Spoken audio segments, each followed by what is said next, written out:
যে কোনো কাজ উদ্যোগ নিলে এলাকার মানুষ সহযোগিতা করে, তবে এলাকার মানুষের সহযোগিতায় একটা কাজ প্রথম আমার নজরে আসলো। আমি খুশি হয়ে আমি প্রত্যেক কর্মকর্তাকে একটি একটি কলম দিয়ে উপহার দিচ্ছি। আমি অনুরোধ করবো সবাই গ্রহণ করার জন্য। উপহারটি তুলে দেবে আমাদের প্রধান আকর্ষণ, আমার অত্যন্ত প্রিয় আদরের ছাত্র মাওলানা কারি সাইফুল ইসলাম সাহেব। আমার আর একটা জিনিস ভালো লাগছে, আমাদের এখানে যে প্রশিক্ষণ নিয়েছিল জমাতে সালির প্রথম দেলোয়ার হোসেন, কারি সাইফুল যখন এখানে পড়তে আসলো দেলোয়ারের মতো ছিল, ঠিক না নুরুল? আর কারি সাইফুল মানে লজিং খানা খাইতো আমাদের টেইলার নুরুল ইসলাম সাহেবের এখানে। আমরা এলাকার মানুষ খুব মায়া করতো, আমরা অনেক কিছু পুরস্কার এসে অনেক কিছু দিয়েছি। আমার কাছে বিগত দিনের প্রশিক্ষণের বিভিন্ন ছবি এখনো ফ্রেম আকারে আছে। আমি ফ্রেম আমার বাড়িতে আছে, ছোট ছোট ছোট ছোট। এই যে মুফতি মাহফুজুল ইসলাম যে গজল করত, ছবিটি আছে না আমার কাছে? ঠিক আছে, আমরা চাই আমাদের প্রত্যেকের সহযোগিতা, আন্তরিক শুভেচ্ছা এবং অভিনন্দন। আল্লাহ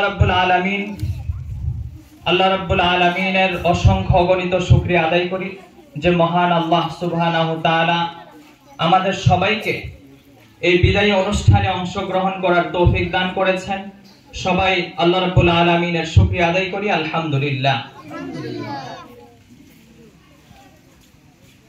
এই সভার মধ্যে কথা বলার যোগ্যতা আমি রাখি না, তারপরেও আসাতিজায়ে কেরাম, মুরব্বিয়ানে কেরাম যেহেতু আদেশ করেছেন, হুকুম করেছেন, সেজন্য আমি এই অনুষ্ঠানে, বিদায়ী অনুষ্ঠানে উপস্থিত হয়েছি। আল্লাহ রাব্বুল আলামিন যা তৌফিক দেবেন বলার, তাই বলবো ইনশাআল্লাহ, বলার চেষ্টা করব।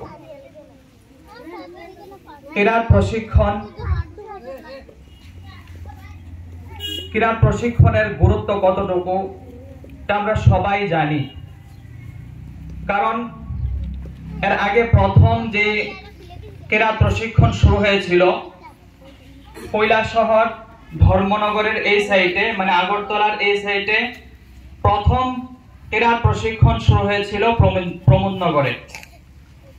এই কিরাত প্রশিক্ষণের মাধ্যমে সারা ত্রিপুরা রাজ্যে বিভিন্ন জায়গা থেকে ছাত্র এসেছিলেন, যারা ওই সময় ছাত্র ছিলেন কিন্তু বর্তমান সময়ে কিরাত প্রশিক্ষণের মেহনতের বদৌলতে অনেক বড় বড় কারি হয়েছেন। বর্তমানে এমনও ছাত্র আছেন যারা, এর মধ্যে এমন কিছু আছেন যারা মাদ্রাসার মধ্যে পড়াচ্ছেন, এমন অনেক আছেন যারা বড় বড় মসজিদের মধ্যে ইমামতি করছেন, দ্বীনের খিদমত করছেন। এই কিরাতের বদৌলতে, এই কারিয়ানা প্রশিক্ষণের মেহনতের বদৌলতে আল্লাহ রাব্বুল আলামিন কোরআন অবতীর্ণ করেছেন এই রমজান মাসেই। আল্লাহ রাব্বুল আলামিন সমস্ত মাস থেকে বরকতময় মাস, সব থেকে মর্যাদাপূর্ণ মাস এই রমজান মাসকে বানিয়েছেন। তার কারণ একটাই, আল্লাহ রাব্বুল আলামিন এই কোরআনকে এই রমজান মাসেই অবতীর্ণ করেছেন। কোরআনের সাথে যার সম্পর্ক থাকবে আল্লাহ রাব্বুল আলামিন তাকে সর্বশ্রেষ্ঠ সম্মানীয় ব্যক্তি বানিয়ে দেন। যেই দিনের সাথে কোরআন সম্পর্ক থাকবে সেই দিন মর্যাদা সম্পন্ন দিন হয়ে যায়।